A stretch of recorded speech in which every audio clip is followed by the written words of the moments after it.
South Africa T20 league వేలానికి రంగం సిద్ధమైంది. September 9న ఈ టోర్నమెంట్ కు వేలంపాటు జరగనుంది.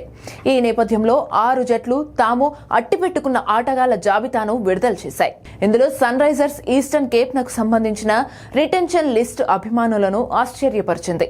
కావ్య మారన్ నేతృత్వంలోని ఈ ఫ్రాంచైజీ కేవలం ట్రిస్టన్ స్టబ్స్ ను మాత్రమే రిటైన్ చేసుకుంది. అదేవిధంగా వైల్డ్ కార్డ్ విభాగంలో మార్కో యాన్సెన్ సన్ రైజర్స్ జట్టులో ఉండనున్నాడు. కానీ కెప్టెన్ ఐడెన్ మార్క్రమ్ పేరు మాత్రం ఇందులో లేదు. కాగా 2023లో సౌత్ ఆఫ్రికా టీ20 లీగ్ మొదలు కాగా అరంగేట్ర సీజన్లోనే మార్క్రమ్ తన అద్భుత కెప్టెన్సీతో జట్టును విజేతగా నిలిపాడు. గతేడాది కూడా సన్ రైజర్స్ కు టైటిల్ అందించిన ఈ సౌత్ ఆఫ్రికా బ్యాటర్ ఈ ఏడాది ఫైనల్ కు చేర్చాడు. ఆరంభం నుంచి జట్టుకు వెన్నుముకగా ఉంటున్న మార్క్రమ్ ఐపీఎల్లోనూ సన్ రైజర్స్ హైదరాబాద్ జట్టుకు ఆడిన విషయం తెలిసిందే. అయితే ఐపీఎల్ 2025 మెగా వేలానికి ముందు హైదరాబాద్ ఫ్రాంచైజీ మార్క్రమ్ ను విడిచిపెట్టగా లక్నో సూపర్ జైంట్స్ కొనుగోలు చేసింది.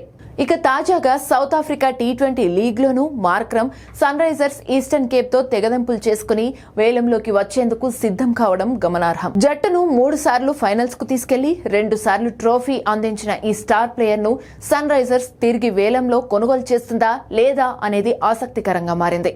అయితే తనను ఐపీఎల్లో కావ్య మారన్ సన్ రైజర్స్ నుంచి బయటకు పంపించడం వల్లే ఈ సౌత్ ఆఫ్రికా లీగ్ లో కూడా కావ్య మారన్ జట్టులో ఉండేందుకు మార్క్రమ్ అసహనం వ్యక్తం చేసి ఉంటాడని ఊహాగానాలు వినిపిస్తున్నాయి.